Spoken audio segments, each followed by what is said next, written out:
This is your mid-year book report.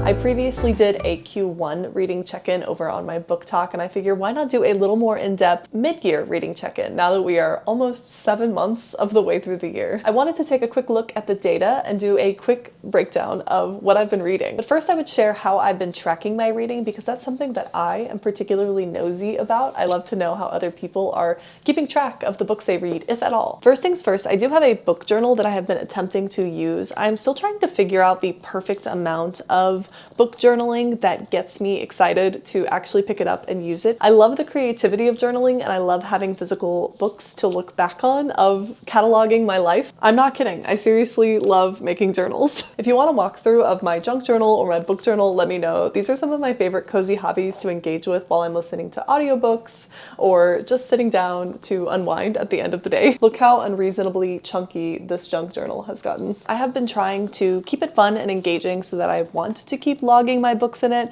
but I've already discovered a couple of things that don't work for me. Like I'm definitely not going to be putting in every single book spine of every single book I read this year, and I very quickly abandoned this book log, for instance. But overall, this has been really fun and I've learned a lot about what works for me. Also, this year I bought a spreadsheet template on Etsy from Aubrey, who is another incredible book talk content creator. And this thing is amazing. It has so many ways to break down information, like what kind of queer representation are in the books I'm reading, or how diverse are the ethnicities or nationalities of the authors I'm consuming. I also love to read socially and in community, so I'm in a ton of book clubs. So it's helpful to see what percentage of books I've picked up on my own this year versus for a book club. It's worth noting that Aubrey's book tracker is pink and adorable, and I have been using it religiously since January 1st. It's actually the #1 thing that I stick to consistently, and the first place I'm excited to go log a book when I start reading it or rate it when I finish it. And it was like $5 on Etsy, which is like the cost of a cup of coffee at your favorite local coffee shop. I thought that was well worth the investment. Also, in case you didn't know, I do write very detailed book reviews and I put them on Goodreads, Storygraph, and my Instagram alongside some really pretty pictures. I'm always so curious/nosy about how everyone else keeps track of the books they read,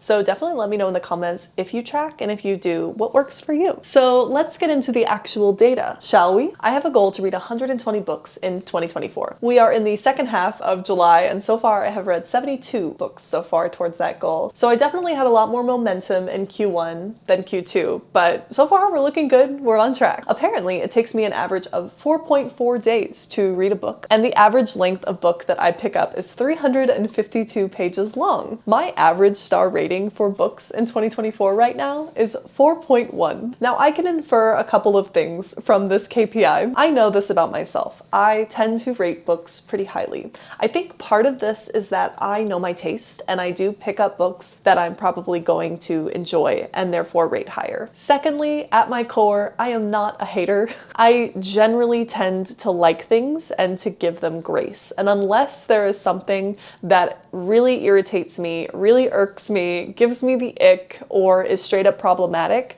I'm probably going to enjoy myself. Not to say the obvious thing, but I really enjoy reading, and I really enjoy reading things critically, but for the most part, if I'm sitting down and I'm reading something and it is a good time, I'm happy. Ultimately, I'm here because I enjoy getting excited about the things that I love. But if you're here, you probably already know that I am not a harsh reviewer at all whatsoever. So when I sat down and made my goals for 2024, one of my goals was to read more nonfiction and horror. Nice and vague, right? As of today, of the 72 books that I have read this year, 5 of them, 5, are nonfiction. Doing great. So far this year, I have spent most of my time reading standalones, and this is fun. This is the mood breakdown that Storygraph gives you. Apparently, I'm really into emotional, dark, and adventurous books.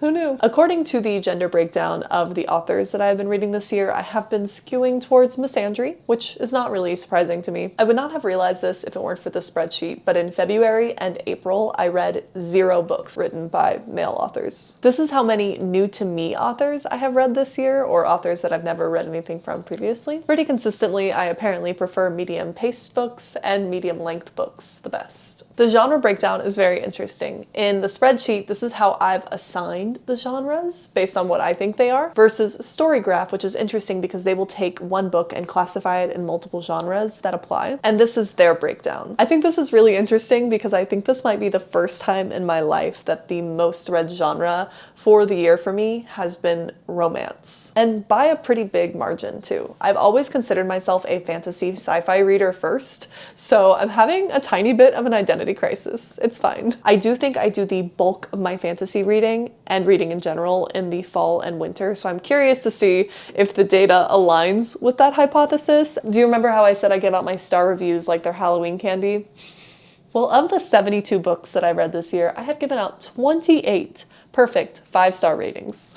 28! That's ridiculous. So maybe don't trust my opinion, or maybe I'm just the best there ever was at picking out books. I don't know what to tell you. If I had to narrow down those 28 books and pick a top 6, maybe, one for each month of the year, I think this is what I would choose. I'm also doing an in real time book bracket as the months roll by, and this is how we're looking there, if you're curious. This was so hard to narrow down, so here's my top 10 so far because that's a lot easier. Also, just a plug for my Instagram where I take very artsy photos of every single book I read and then write a full-length review about what you can expect, and I post it there, so feel free to go look at that. It's a lot of fun, and I spoil my wrap-up so you know what I'm gonna say about every book. If you're interested, I will also leave a link to the template for the spreadsheet that I use to track my books down below. Now it's time for a self-review, so tell me in the comments below, how's your mid-year reading check-in? I'd love to know, and I'll see you soon.